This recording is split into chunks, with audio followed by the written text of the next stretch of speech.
ಮಹಾಸಭಾ ಇರಬಹುದು, ಜೊತೆಗೆ ವಿವಿಧ ಸಂಘ ಸಂಸ್ಥೆಗಳಲ್ಲಿ ನಿಕಟಪೂರ್ವ ಒಂದು ಸಂಬಂಧವನ್ನು ಇಟ್ಟುಕೊಂಡು ಮೊದಲನೇ ಗ್ರಾಮದಲ್ಲಿ 3 ಸಾರಿ ಗ್ರಾಮ ಪಂಚಾಯತ್ ಸದಸ್ಯರಾಗಿ, 1 ಸಾರಿ ಗ್ರಾಮ ಪಂಚಾಯತಿ ಅಧ್ಯಕ್ಷ ಶ್ರೀಮತಿ ಕಮಲಮ್ಮ ಮತ್ತು ಮಲ್ಲಿಕಾರ್ಜುನವರ ಸುಪುತ್ರರು ಮೊದಲನೇ ಗ್ರಾಮದವರು ಅವರಿಗೆ ಸನ್ಮಾನ ವೇದಿಕೆ ಮೇಲೆ ಅಧ್ಯಕ್ಷರಾಗಿರುವಂತಹ ಶ್ರೀಯುತ ನಂಜುಂಡಸ್ವಾಮಿ ಅವರಿಗೆ ಸನ್ಮಾನ.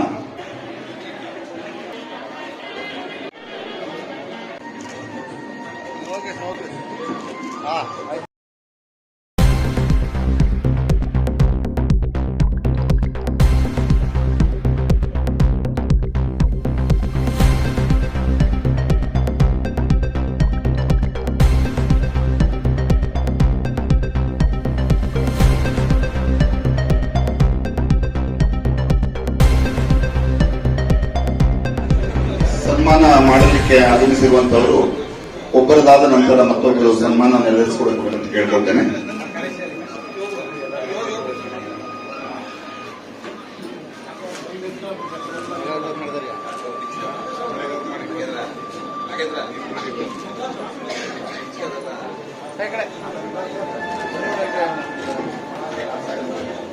ಇದಾದ ನಂತರ ಕೊಳ್ಳೇಗಾಲ ತಾಲೂಕು ವೀರಶೈವ ಲಿಂಗಾಯತ ಮಹಾಸಭಾದವರು ಸನ್ಮಾನವನ್ನು ನೆರವೇರಿಸಿಕೊಡಬೇಕು.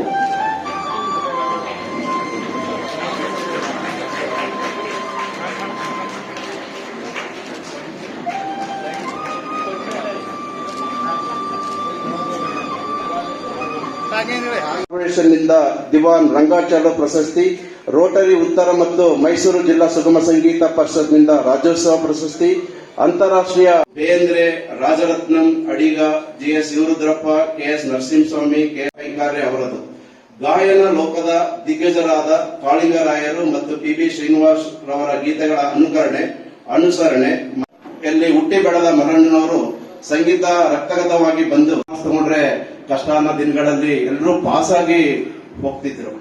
ಸೊ ಮಲ್ಲಣ್ಣವರ ತಂದೆ ಕೊಳ್ಳೇಗಾಲ ತಾಲೂಕಿನ ಗುಂಡೇಗಾಲದ ಶ್ರೀ ಶಂಕರಪ್ಪನವರು 1940-50ರ ದಶಕದಲ್ಲಿ ಜನಪ್ರಿಯ ನಾಟಕ ಕಲಾವಿದರು ಹಾಗೂ ಗಾಯಕರು. ವಿದ್ಯಾರ್ಥಿ ಕೂಡ ನಾನು ಒಬ್ಬ. ಹಾಗಾಗಿ ಅವರು ಎಲ್ಲಾ ವಿದ್ಯಾರ್ಥಿಗಳು ನಾವು ಒಂದು ಪೊಸಿಷನ್ ಅಲ್ಲಿ ಇದ್ದೀವಿ ಅಂದ್ರೆ ತುಂಬಾ ವಿದ್ಯಾರ್ಥಿಗಳ ಒಂದು ಉತ್ತಮ ಸ್ಥಾನದಲ್ಲಿ ಇರಲು ಸ್ವಾಭಿಮಾನದ ಬದುಕು ನಡೆಸಲು ಪ್ರೊಫೆಸರ್ ಮಲ್ಲಣ್ಣ ಸರ್ ಅವರು ಕಾರಣಕರ್ತರು. ಅವರೆಲ್ಲರೂ ಇಂದಿಗೂ ಕೂಡ ಮುಚ್ಚುಮರೆ ಇಲ್ಲದೆ ತುಂಬಾ ಅಭಿಮಾನ ಹಾಗೂ ಕೃತಜ್ಞತೆಯಿಂದ ಮಲ್ಲಣ್ಣನವರು ಚಿರಪರಿಚಿತರು. ಅಭಿನವ ಕಾಳಿಂಗರಾಯ ಎಂದು ಖ್ಯಾತರಾಗಿದ್ದಾರೆ. ಸೊ ವಿದ್ಯಾರ್ಥಿ ಹಾಗೂ ಜನಸಾಮಾನ್ಯರ ನಾಡಿಮಿಡಿತವನ್ನು ಚೆನ್ನಾಗಿ ಅರಿತ ಇಂಥ ವಿದ್ಯಾರ್ಥಿ ಸ್ನೇಹ ಪ್ರಾಧ್ಯಾಪಕರನ್ನು ಅವರ ಶಿಷ್ಯರಿಂದ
ಮತ್ತೆ ಹೇಳಬೇಕೆ ಬೀದಿ ರಾಜಕುಮಾರ.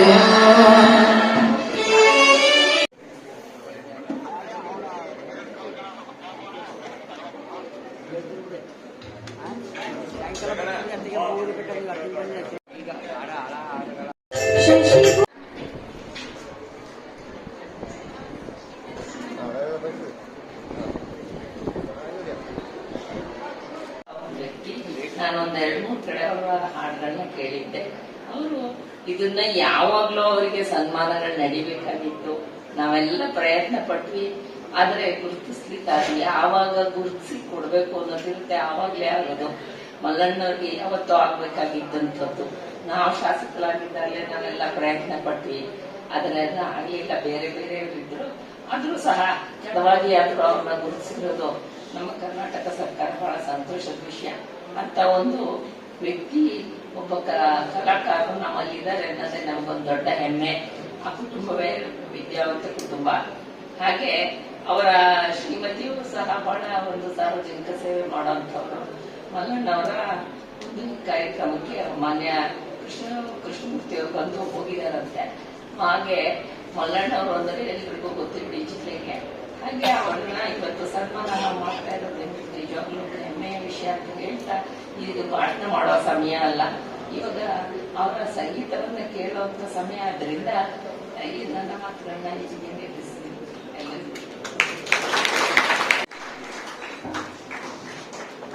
ಸಭಾ ಕಾರ್ಯಕ್ರಮ ಆದ ಮೇಲೆ ಸುಗಮ ಸಂಗೀತ ಕಾರ್ಯಕ್ರಮ ಇರುತ್ತದೆ. ಹಾಗಾಗಿ ಯಾರು ಕೂಡ ಎದ್ದು ಹೋಗಬಾರದು. ಗಮನ ಇರುತ್ತೆ, ಕಾನೂನು ಹೇಳ್ತಾರೆ. ಕಾರಣ ಇಷ್ಟೇ, ಸನ್ಮಾನವನ್ನು ಮಲ್ಲಣ್ಣ ಇದ್ದಂತ ಸ್ಥಳದಲ್ಲಿ ಹೋಗಿ ಮಾಡಬೇಕಾಗಿತ್ತು. ನಮ್ಮ ಕನ್ನಡ ಪರಿಷತ್ ಸಾಹಿತ್ಯವನ್ನು ಮಾಡಬಹುದಾಗಿತ್ತು. ಅವರ ಪರಿಚಯ, ಅವರು ಮಾಡಿದಂತ ಸಾಧನೆಗೆ ನಾವಾರು ಕೂಡ ಸ್ಫೂರ್ತಿ ಆಗೋಣ ಅಂತ ಆ ವಿದ್ಯಾರ್ಥಿಗಳಲ್ಲಿ ಬರಲಿ, ಅವರ ತಂದೆ ತಾಯಿಗಳಲ್ಲೂ ಕೂಡ ಆ ಒಂದು ಶ್ರದ್ಧೆ, ಆ ಒಂದು ಆಸಕ್ತಿ ಬರಲಿ ಅನ್ನುವ ಒಂದು ಕಾರಣಕ್ಕೋಸ್ಕರನೇ ಈ ಒಂದು ಕಾರ್ಯಕ್ರಮಗಳಿಗೆ ನಿಮ್ಗಳೆಲ್ಲ ಸೇರಿಸಿ ಅಂತ ಮಹನೀಯರು ಏನೆಂದು ಸಾಧನೆ ಮಾಡಿದ್ದಾರೆ ಅನ್ನೋದು ಹೇಳಲು ಅದೇ ಉದ್ದೇಶಕ್ಕೋಸ್ಕರ. ಆದ್ದರಿಂದ ಇಲ್ಲಿ ನರ್ತಕ್ಕಂಥ ಎಲ್ಲ ವಿದ್ಯಾರ್ಥಿನಿಯರು ಕೂಡ ಓದುವುದರ ಕಡೆಗೆ ಹೆಚ್ಚು ಗಮನವನ್ನು ಕೊಟ್ಟು, ಅದರ ಜೊತೆಗೆ ಕ್ರೀಡಾ ಜೊತೆಗೆ ಕೂಡ ನೀವು ಹೆಚ್ಚು ಗಮನವನ್ನ ಹರಿಸಬೇಕು.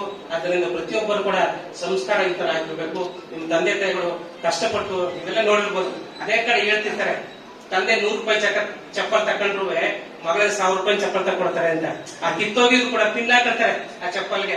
ಅದೇ 100 ರೂಪಾಯಿ ನನ್ನ ಮಗಳ ಫೀಸ್ ಆಗ್ಲಿಕ್ಕಪ್ಪ, ನನ್ನ ಮಗಳ ಬಟ್ಟೆಗಾಗ್ಲಿ, ಅಲ್ಲಿ ಶ್ರೀಮಂತರ ಮಕ್ಕಳು ಎಲ್ಲರೂ ಬರ್ತಾರೆ, ಅವ್ರ ಸಮಕ್ಕೆ ನನ್ನ ಮಕ್ಕಳು ಇರಬೇಕು ಅನ್ನೋ ಒಂದು ಅಭಿಲಾಷದಿಂದ ನಿಮ್ಗಳನ್ನ 20 ವರ್ಷ 25 ವರ್ಷ ಕಷ್ಟಪಟ್ಟು ದುಡಿದು ಸಾಕಿರ್ತಾರೆ. ಆದ್ರೆ ನೀವು ಕ್ಷಣ ಮಾಡ್ತಿದ್ದೆ ಅವರೆಲ್ಲ ಮರೆತು ನೀವು ಅನ್ಯತಾ ಭಾವಿಸ್ತಾರೆ. ಇದು ಮಾಡಿದ್ರೆ ನೀವು ಒಂದು ದುಶ್ಚಟಕ್ಕೆ ಬಲಿಯಾದ್ರೆ ನಿಮ್ಗೆ ಇಷ್ಟೆಲ್ಲ ಕಷ್ಟಪಟ್ಟರು ಕೂಡ ವ್ಯರ್ಥ ಆಗುತ್ತದೆ. ಆ ನಿಟ್ಟಿನಲ್ಲಿ ಪ್ರತಿಯೊಬ್ಬರು ಕೂಡ ನಾವು ಜೀವನ ಮಾಡ್ತಿರೋದು ನಾವು ಸಾಧನೆ ಆಗ್ಬೇಕು, ಮಲ್ಲಣ್ಣ ರೀತಿ ನಾವು ನಾಕಾರ ಮಟ್ಟಕ್ಕೆ ಹೋಗ್ಬೇಕು ಅನ್ನೋದನ್ನ ವಿದ್ಯಾರ್ಥಿ ದಶೆಯಲ್ಲಿ ಬೆಳೆಸ್ಕೊಳ್ಬೇಕು. ಮತ್ತು ಇಲ್ಲಿ ಬರ್ತಕ್ಕಂಥ ಎಲ್ಲ ಸೇನೆಯರು ಕೂಡ ನೀವು ಕೂಡ ನಿಮ್ಮ ತಂದೆ ತಾಯಿಗಳು ನಿಮ್ಮ ಮಕ್ಕಳಿಗೆ ಒಳ್ಳೆ ಸಂಸ್ಕಾರವನ್ನ ಕೊಡಿಸ್ಕೋಬೇಕು. ಸಂಸ್ಕಾರ ಅಂದ್ರೆ ಏನಪ್ಪ ಅಂದ್ರೆ ನಾವು ಏನನ್ನ ಯಾವುದನ್ನ ಯಾವ ರೀತಿ ಬಳಸ್ಬೇಕು ಅನ್ನೋದು ಇರ್ಬೋದು, ಅದನ್ನ ಕಲ್ತ್ಕೋಬೇಕು. ನಾವು ರಾಗಿ ಇರ್ತೀವಿ, ರಾಗಿ ಒಂದು ಪ್ರಕೃತಿ ಆಯ್ತದೆ, ಅದನ್ನ ಮಿಲ್ಲು ಪುಸ್ತಕ ಮಾತ್ರ ಸಂಸ್ಕೃತಿ ಆಯ್ತದೆ. ಅದೇ ಹಸಿಟ್ಟನ್ನ ಇನ್ನೊಂದು ಮಾಡ್ತಾರೆ, ಅದು ಮಾಡ್ಕೊಳ್ಳೋದು ಅದು ವಿಕೃತಿ ಆಗೋಯ್ತದೆ. ಅದು ನಮ್ಮ ಮಕ್ಕಳನ್ನ ವಿಕೃತಿಗೆ ತಳ್ಳದೆ ಸಂಸ್ಕೃತಿ ಮತ್ತು ಪ್ರಕೃತಿಯ ಮಧ್ಯದಲ್ಲಿ ನಾವು ಕರ್ಕೊಂಡು ಹೋಗಿದ್ರೆ ಅದು ನಮ್ಮ ಜೀವನ ಸಾರ್ಥಕ ಆಗತ್ತೆ. ಆ ನಿಟ್ಟಿನಲ್ಲಿ ನೀವುಗಳೆಲ್ಲರೂ ಕೂಡ ಆ ರೀತಿ ವ್ಯವಸ್ಥೆ ಮಾಡಿ ಅಂತ ಹೇಳ್ತಿ ಇಂಥ ಒಂದು ಸಂಸ್ಕಾರ ಸಮಾರಂಭಗಳಿಗೆ ತಮ್ಮಗಳನ್ನ ಕರೆಸೋ ಉದ್ದೇಶವೂ ಅಷ್ಟೇ ಹೊರತು ನಾವೆಲ್ಲರೂ ಕೂಡ ಈ ದಿನದಲ್ಲಿ ಹಿಂದಿನ ದಿನಕ್ಕಿಂತ ಹೆಚ್ಚಾಗಿ ನಾವು ಸಂಸ್ಕಾರಿತರಾಗಿ ನಮ್ಮ ಧರ್ಮವನ್ನ ಕಾಪಾಡಬೇಕು. ಆ ನಿಟ್ಟಿನಲ್ಲಿ ಧರ್ಮೋ ರಕ್ಷಿತ ಧರ್ಮವನ್ನು ನಾವು ರಕ್ಷಣೆ ಮಾಡಿದ್ರೆ ನಮ್ಮನ್ನು ಧರ್ಮ ರಕ್ಷಣೆ ಮಾಡುತ್ತೆ ಅಂತ ಹೇಳಿ. ಧರ್ಮ ಯಾವ ರೀತಿ ರಕ್ಷಣೆ ಅಂತಂದ್ರೆ ನಾವು ಒಬ್ಬರಿಗೆ ಈಗ ಮೊನ್ನೆ ನೋಡಬಹುದು, ನಮ್ಮ ಕಡೆ PG ಪಡೆದ್ರೆ ಒಂದು ಕಾರ್ಯಕ್ರಮ ಇದಾಯ್ತು. ಅಲ್ಲಿ ಯಾರೋ ಒಬ್ರು ಏನಂದ್ರೆ 30 ವರ್ಷದ ಹಿಂದೆ ಒಂದು ಜಮೀನನ್ನ ಕೊಟ್ಬಿಟ್ಟಿದ್ರು ಬೇರೆಯವರಿಗೆ ದುಡ್ಡಿಗೆ. ಭಾವೈಕ್ಯತೆಯನ್ನ ಬೆರೆದಂತವರು ನಮ್ಮ ಈ ಒಂದು ಸಂತ ಶಿಶುನಾಳ ಶ್ರೀಪರು. ಇವರು ಬಾಲ್ಯದಲ್ಲಿ ಏನಾಯ್ತು ಅಂತಂದ್ರೆ ಇವರ ಜೀವನ ಧಾರ್ಮಿಕ ಕತೆ ಕಡೆಗೆ ಹೋದಾಗ ಅವ್ರ ತಂದೆ ತಾಯಿಗಳು ಏನ್ ಮಾಡ್ತಾರೆ ಅಂದ್ರೆ ಅವರಿಗೆ ನಮ್ಮ ಸಮಾಜವನ್ನ ಬಿಟ್ಟು ನಮ್ಮ ಕುಟುಂಬವನ್ನ ಬಿಟ್ಟು ಬೇರೆ ಕಡೆ ಈ ಒಂದು ಹೋಗ್ಬಿಡ್ತಾರೆ ಅಂತ ಅನ್ನೋದಕ್ಕೋಸ್ಕರ ಏನ್ ಮಾಡ್ತಾರೆ, ಅವರಿಗೆ ಅವಾಗಲೇ ಒಂದು ಮದುವೆಯನ್ನ ಮಾಡ್ತಾರೆ. ಮದುವೆ ಮಾಡಿದ ನಂತರ ಆ ಸಂಸಾರದಲ್ಲಿ ಕೆಲವು ಘಟನೆಗಳು ನಡ್ತಾರೆ. ಅವ್ರ ಹೆಂಡತಿ ತಿರುಗ್ತಾರೆ, ಮಕ್ಕಳು ತಿರುಗ್ತಾರೆ. ಆಗ ಹೆಂಡತಿ ತಿರುವುದಾಗ್ಲೂ ಕೂಡ ಹೇಳ್ತಾರೆ, ಆವಾಗ ಕೂಡ ಒಂದು ವಚನವನ್ನು ಬರ್ತಾರೆ, ಹೆಂಡತಿ ತೀರಿದ ಮೇಲೆ ಮಾವಿನ ಮನೆ ಅಂಗ್ಯಕ್ಕೆ ಅಂತ ಹೇಳ್ತಾರೆ. ಕೊನೆಗೆ ಅವರು ತೀರಾಗ ಹೋಗೋದೇ ಇಲ್ಲ ಮಾವನ ಮನೆಗೆ, ನಾ ಇಲ್ಲೇ ಇರ್ತೀನಿ ಬಿಡಪ್ಪ ಅಂತ ಹೇಳ್ತಾರೆ. ಅವರು ಸ್ವಲ್ಪ ಸಾಲವನ್ನು ಮಾಡಿರ್ತಾರೆ. ಆಗಿದ್ದಂತ ಜಮೀನ್ ಹೇಳ್ತಾರೆ. ಆವಾಗ ಒಂದು ಕತೆ ಬರ್ತಾರೆ, ಮನೆಯ ಸೋರುತ್ತಿದೆ ಮನೆಯ ಮಾಳಿಗೆ ಅಂತೇಳಿ. ಆವಾಗ ಒಂದು ಕತೆ ಬರ್ತಾರೆ. ಇನ್ನೂ 2-3 ಕತೆ ಮಾಡಿದ್ದಾರೆ. ಕೋಳಗಣ್ಣ ಕೋಳಿ ನುಂಗಿದ್ದ ತಂಗಿ ಅಂತೇಳಿ ಅನೇಕ ಕಥೆಗಳನ್ನ ಹೇಳಿ ಪುನಃ ಅವರು ದೈವ ಸಂಘ ಐಕ್ಯ ಯಾವತ್ತು ಗೊತ್ತಾ, ಪುನಃ ಮತ್ತೆ ಮಾರ್ಚ್ 7ಕ್ಕೆ ಆಗ್ತಾರೆ. ಅಲ್ಲಿ 1889 ಮಾರ್ಚ್ 7ರಂದು ಅವರು ಐಕ್ಯವಾಗ್ತಾರೆ. ಜನನೂ ಕೂಡ ಮಾರ್ಚ್ 7, ಅವರ ಮರಣನೂ ಕೂಡ ಮಾರ್ಚ್ 7. ಅಲ್ಲಿ ಅವರು 70 ವರ್ಷಗಳ ಕಾಲ ಜೀವನವನ್ನ ಗಳಿಸಿರ್ತಾರೆ. ಅಂತ ಶರೀಫರು ಹಿಂದೂ ಮತ್ತು ಮುಸ್ಲಿಮರ ಭಾವೈಕ್ಯತೆಯನ್ನು ಬೆರೆತ ಅಂತ ಶರೀಫರ ಒಂದು ಪ್ರಶಸ್ತಿಯನ್ನ ಶ್ರೀಯುತ ಮಲ್ಲಣ್ಣವರಿಗೆ, ಅದು ನಮ್ಮ ಗ್ರಾಮದವರಿಗೆ ಸಿಕ್ಕಿದ್ದು ನಮ್ಗೆಲ್ಲರ ಭಾಗ್ಯ ಅಂತ ನನಗಾದ ಅನಿಸುತ್ತೆ. ಈ ವಿದ್ಯಾರ್ಥಿಗಳೇ, ಅದರಲ್ಲೂ ಪ್ರೊಫೆಸರ್ಗಳಿಗೆ, ಶಿಕ್ಷಕರು ಬಹಳ ಬುದ್ಧಿವಂತರು ಅಂತ ನಾವುಗಳೆಲ್ಲರೂ ಕೂಡ ಪರಿಭಾಷಿಸ್ತಿದ್ದೀವಿ.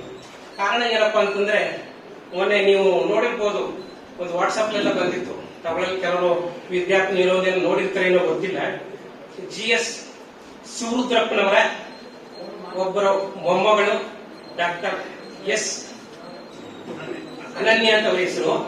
ಆ ವಿದ್ಯಾರ್ಥಿ ತನ್ನ ಅಟ್ಲಾಂಟಿಕ್ ಸಾಗರದಲ್ಲಿ 52 ದಿನಗಳ ಕಾಲ ಅಲ್ಲಿ ರೋಮಿಂಗ್ ಅಂದ್ರೆ ದೋಣಿಯಲ್ಲಿ ಈಜಿ ಆ ದಡವನ್ನ ಸೇರ್ತಾರೆ. ಅದೊಂದು ಕಡೆ ಅರಿತು ಬರ್ತೀನಿ. ಅದೇ ರೀತಿ 3, ಒಬ್ಬರು ಡಾಕ್ಟರ್, ಒಬ್ರು ಇಂಜಿನಿಯರ್, ಒಬ್ರು ಶಿಕ್ಷಕರು, 3 ಜನ ಒಂದು ಅಟ್ಲಾಂಟಿಕ್ ಸಾಗರನ ದಾಟಕ್ಕೆ ಹೋಗ್ತಾರೆ. ಹಿಂದೆ ನೀವು ಕೇಳಿರ್ಬೋದು, ಆ ಸರೋವರ ದಾಟಕ್ಕೆ ಹೋಗುವಾಗ ಅಲ್ಲೊಬ್ಬ ಯಕ್ಷ ಅಂತ ಬರ್ತಾರೆ, ರಾಕ್ಷಸ ಬಂದಂತ ಸಂದರ್ಭದಲ್ಲಿ ಅವ್ರನ್ನ ಅರ್ಧ ಸಮುದ್ರದಲ್ಲಿ ತಡೆದು ಬಿಡ್ತಾನೆ. ತಡೆದ ನಂತರ ಹೇಳ್ತಾನೆ, ನಿಮ್ಮನ್ನ ತಿನ್ಕೊಳ್ತೀನಿ, ನಾನೊಂದು ಪ್ರಶ್ನೆ ಕೇಳ್ತೀನಿ, ಆ ಪ್ರಶ್ನೆಗೆ ನೀವು ಉತ್ತರ ಕೊಡ್ಲಿಲ್ಲ ಅಂದ್ರೆ ನಾನು ನಿಮ್ಮನ್ನ ಬಲಿ ಆತ್ಮ ತಿಂದಾಕ್ಬಿಡ್ತೀನಿ ಅಂತ ಹೇಳ್ತಾನೆ. ಆಗ ಡಾಕ್ಟರ್ ಏನ್ ಮಾಡ್ತಾರೆ, ಡಾಕ್ಟರ್ ಐಶ್ವರ್ಯವಂತರಾಗಿದ್ರು, ಬುದ್ಧಿವಂತರಾಗಿದ್ರು. ತಮ್ಮ ಒಂದು ವಜ್ರದ ಉಂಗುರ ಹಾಕೊಂಡಿದ್ರು ಹೆಬ್ಬೆಟ್ಲಿ. ಆ ವಜ್ರದ ಉಂಗುರನ ಸಮುದ್ರದೊಳಕ್ಕೆ ಇಟ್ಬಿಡ್ತಾರೆ. ಆಗ ರಾಕ್ಷಸ ಏನ್ ಮಾಡ್ತಾನೆ, ಸಮುದ್ರದ ದಡಕ್ಕೆ ಹೋಗಿ ತಳ ಹೋಗಿ ಆ ವಜ್ರ ಉಂಗುರನ ತಂದ್ಬಿಡ್ತಾನೆ. ಆದ್ರೆ ಇಂಜಿನಿಯರ್ ಏನ್ ಮಾಡ್ತಾನೆ, ಒಂದು ಚಿನ್ನದ ಸರ ಹಾಕೊಂಡಿರ್ತಾನೆ. ಆ ಚಿನ್ನದ ಸರನ ಎತ್ತಿಸ್ತಾನೆ, ಇದನ್ನ ತಗೋಬೇಕು ನೋಡು ಅಂತ. ಆಗ ರಾಕ್ಷಸ ಏನ್ ಮಾಡ್ತಾನೆ, ಸಮುದ್ರದ ತಳಕ್ಕೆ ಹೋಗಿ ಆ ಚಿನ್ನದ ಸರವನ್ನು ಕೂಡ ಎತ್ಕೊಂಡ್ ಬಿಡ್ತಾನೆ. ಎತ್ಕೊಂಡ್ ಅವರಿಬ್ಬರನ್ನು ಕೂಡ ತಿಂದ್ಬಿಡ್ತಾನೆ. 3ನೇದು ಉಳಿದಿರೋದು ಯಾರಪ್ಪ ಅಂದ್ರೆ ಅಲ್ಲಿ ಮೇಷ್ಟ್ರು ಪಾಪ ಮೊದಲೇ ಗೊತ್ತಲ್ಲ, ಮೇಷ್ಟ್ರುಗಳು ಬಡಪಾಯಿಗಳು ಅಂತ ಪಾಪ ಸಂಬಳನೇ ಅವರಿಗೆ ಸಾಕಾಗಲ್ಲ, ಮತ್ತೆ ಏನು ಗೊತ್ತಿರೋದ್ರಿಂದ ಮೇಷ್ಟ್ರು ಏನ್ ಮಾಡಿದ್ರು ಅಂತಂದ್ರೆ, ಒಂದು ಬಾಟ್ಲಿ ನೀರು ತುಂಬ್ಕೊಂಡಿದ್ರಂತೆ ಕುಡಿಯಕ್ಕೆ. ಸಮುದ್ರದಲ್ಲಿ ನೀರು ಕುಡಿಯಕ್ಕಾಗಲ್ಲ, ನಾವು ನೀರು ಕುಡಿಯಕ್ಕಿರ್ಲಿ ದಣವಾಯ್ತು ಅಂತ ಹೇಳಿ ಆ ಒಂದು ನೀರಿನ ಬಾಟ್ಲಿ ಇಟ್ಕೊಂಡು ಏನ್ ಮಾಡ್ತಾರೆ, ಆ ಕ್ಯಾಪ್ ನ ಕಳೆದ್ಬಿಟ್ಟು ಆ ಸಮುದ್ರದೊಳಗೆ ನೀರ್ನ ಬಗ್ಸ್ಬಿಡ್ತಾರೆ. ಈ ಸಿಹಿಯಾದ ನೀರನ್ನ ನೀವು ಮತ್ತೆ ಕೊಟ್ರೆ ನನ್ನ ತಿನ್ಕಪ್ಪ ಅಂತೇಳಿ ಸಮುದ್ರದೊಳಗೆ ನೀರು ಬಗ್ಸ್ಬಿಡ್ತಾನೆ. ಆಗ ಸಮುದ್ರದೊಳಗೆ ನೀರು ಬಗ್ಸ್ಬಿಟ್ಟಾಗ ಏನಾಯ್ತೆ, ಮತ್ತೆ ನೀರು ತುಂಬ್ಕ ಬರಕ್ಕೆ ಆಗಲ್ಲ. ಆ ರಾಕ್ಷಸ ಏನಾಯ್ತು, ನಾನು ನಿಮ್ಮ ಒಂದು ವಿದ್ಯೆಗೆ ನಾನು ಸೋತೆ, ನಿಂಗೆ ಏನ್ 2 ವರ ಬೇಕು ಕೇಳಪ್ಪ ಅಂತಾನೆ. ಹಾಗೇನ್ ಹೇಳ್ತಾರೆ, ನಮ್ಮ ಡಾಕ್ಟ್ರು ಮತ್ತು ನಮ್ಮ ಇಂಜಿನಿಯರು ಅವರಿಬ್ಬರನ್ನು ಬದುಕ್ಸಪ್ಪ, ಅವ್ರ ನಮ್ಮ ಸಹಪಾಠಿಗಳು, ಆದ್ರಿಂದ ಅವರಿಬ್ಬರು ಬದುಕ್ಸು ಸಾಕು ಅದೇ ಅಂತ ಹೇಳ್ತಾರೆ. ಅದರಿಂದ ವಿದ್ಯಾವಂತರಾದವರು ಯಾರು ಶಿಕ್ಷಕರಾಗಿರ್ತಾರೆ, ಪ್ರತಿದಿನನೂ ಕೂಡ ಅಭ್ಯಾಸ ಮಾಡೋದ್ರಿಂದ ಒಳ್ಳೆ ವಿದ್ಯೆ ಇರುತ್ತೆ. ಅದರಲ್ಲೂ ಪ್ರೊಫೆಸರ್ ಕೂಡ ತುಂಬಾ ಒಂದು ಮೇಲ್ಮಟ್ಟಕ್ಕೆ ಬಂದಿರ್ತದೆ. ಇದೆಲ್ಲದಕ್ಕೂ ಕೂಡ ಅದೇ ರೀತಿ ಈ ಅಟ್ಲಾಂಟಿಕ್ ಸಾಗರದಲ್ಲಿ ನೀವು ನೋಡಿರ್ಬೋದು, ಈಗ ಅನನ್ಯ ಒಳಗದ ಸದಸ್ಯರು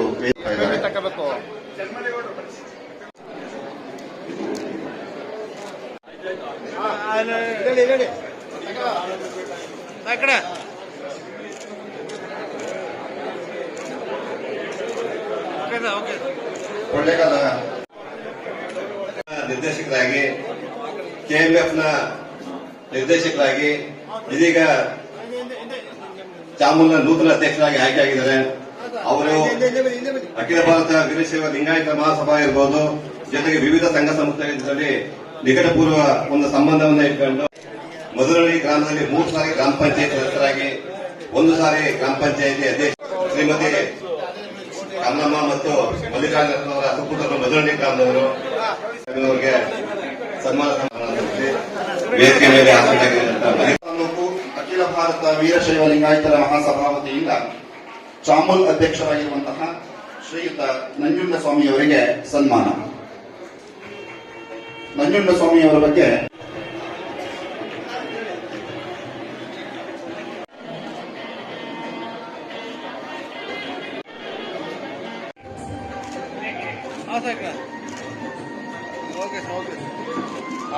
ಬೇಕು ಅಂತ ಮನವಿ ಮಾಡ್ಕೊಳ್ತೀವಿ. ವೇದಿಕೆ ಹತ್ರ ಆಗಮಿಸಬೇಕು ಅಂತ ಮನವಿ ಮಾಡ್ಕೊಳ್ತಾ ಇದ್ದೀವಿ.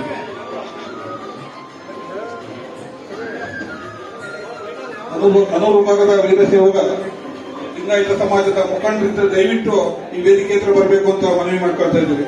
ಯುವ ಘಟಕ ಮತ್ತು ಮಹಿಳಾ ಘಟಕ ಮತ್ತು ಜಿಲ್ಲಾ ಘಟಕದ 3 ತಾಲೂಕು ಜಿಲ್ಲಾ ಘಟಕದವರು ಬರಬೇಕು ಅಂತ ಮನವಿ ಸನ್ಮಾನ ಮಾಡಲಿಕ್ಕೆ ಆಗಮಿಸಿರುವಂತವರು ಒಬ್ಬರದಾದ ನಂತರ ಮತ್ತೊಬ್ಬರು ಸನ್ಮಾನ ನೆರವೇರಿಸಿಕೊಡಬೇಕು ಅಂತ ಕೇಳ್ಕೊಳ್ತೇನೆ.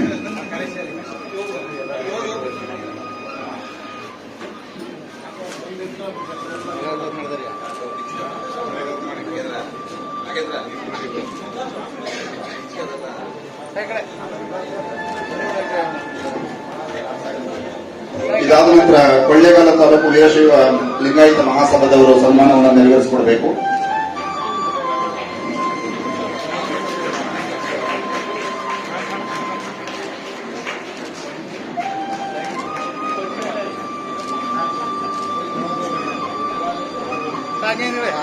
ಎಲ್ಲಿ ಹುಟ್ಟಿ ಬೆಳೆದ ಮಲ್ಲಣ್ಣನವರು ಸಂಗೀತ ರಕ್ತಗತವಾಗಿ ಬಂದು ತಗೊಂಡ್ರೆ ಕಷ್ಟ ಅನ್ನೋ ದಿನಗಳಲ್ಲಿ ಎಲ್ಲರೂ ಪಾಸ್ ಆಗಿ ಹೋಗ್ತಿದ್ರು. ಸೊ ಮಲ್ಲಣ್ಣ ಅವರ ತಂದೆ ಕೊಳ್ಳೇಗಾಲ ತಾಲೂಕಿನ ಗುಂಡೇಗಾಲದ ಶ್ರೀ ಶಂಕರಪ್ಪನವರು 1940-50ರ ದಶಕದಲ್ಲಿ ಜನಪ್ರಿಯ ನಾಟಕ ಕಲಾವಿದರು ಹಾಗೂ ಗಾಯಕರು. ವಿದ್ಯಾರ್ಥಿ ಕೂಡ ನಾನು ಒಬ್ಬ. ಹಾಗಾಗಿ ಅವರು ಎಲ್ಲಾ ವಿದ್ಯಾರ್ಥಿಗಳು ನಾವು ಒಂದು ಪೊಸಿಷನ್ ಅಲ್ಲಿ ಇದೀವಿ ಅಂದ್ರೆ ತುಂಬಾ ವಿದ್ಯಾರ್ಥಿಗಳ ಒಂದು ಉತ್ತಮ ಸ್ಥಾನದಲ್ಲಿ ಇರಲು ಸ್ವಾಭಿಮಾನದ ಬದುಕು ನಡೆಸಲು ಪ್ರೊಫೆಸರ್ ಮಲ್ಲಣ್ಣ ಸರ್ ಅವರು ಕಾರಣಕರ್ತರು. ಅವರೆಲ್ಲರೂ ಇಂದಿಗೂ ಕೂಡ ಮುಚ್ಚುಮರೆ ಇಲ್ಲದೆ ತುಂಬಾ ಅಭಿಮಾನ ಹಾಗೂ ಕೃತಜ್ಞತೆಯಿಂದ ವಿದ್ಯಾರ್ಥಿನಿಯರಿಗೆ ಧೈರ್ಯವಾಗಿ ಇಂಗ್ಲಿಷ್ ಅಲ್ಲಿ 22 ವರ್ಷ ಪಾಠ ಮಾಡಿದ್ದೀನಿ ಏನಂದ್ರೆ ಸರ್ರೇ ಕಾರಣ. ನನಗೆ ಇನ್ನೊಂದು ನೆನಪಿದೆ ಸರ್ ನೆನಪಿದೆ ಏನೋ ಗೊತ್ತಿಲ್ಲ. ಡೆತ್ ಆಫ್ ದಿ ಹೀರೋ ಅಂತ ಸೆಕೆಂಡ್ PUC ಒಂದು ಪಾಠ ಇತ್ತು. ಅದನ್ನ ನರೇಟ್ ಮಾಡಿರೋದು ಇನ್ನೂ ಇದೆ. ಒಬ್ಬ ಪ್ರಿನ್ಸಿಪಾಲ್ ಮಿಸ್ಟರ್ ತಗಡೆ ಅಂತ, ವೀರೇಂದ್ರ ಮೂರ್ತಿ ಅಂತ ಒಬ್ಬ ವಿದ್ಯಾರ್ಥಿ ಕಾಲೇಜಲ್ಲಿ ಏನ್ ಗಲಾಟೆ ಆಗುತ್ತ ಅವರು ನರೇಟ್ ಮಾಡಿದಂತ ನೋಟ್ಸ್ ನಾನು ಓದಿರೋದು 30 ವರ್ಷದ ಹಿಂದೆ. ಮಲ್ಲಣ್ಣನವರು ಚಿರಪರಿಚಿತರು, ಅಭಿನವ ಕಾಳಿಂಗರಾಯ ಎಂದು ಖ್ಯಾತರಾಗಿದ್ದಾರೆ. ಸೊ ವಿದ್ಯಾರ್ಥಿ ಹಾಗೂ ಜನಸಾಮಾನ್ಯರ ನಾಡಿಮಿಡಿತವನ್ನು ಚೆನ್ನಾಗಿ ಅರಿತ ಇಂಥ ವಿದ್ಯಾರ್ಥಿ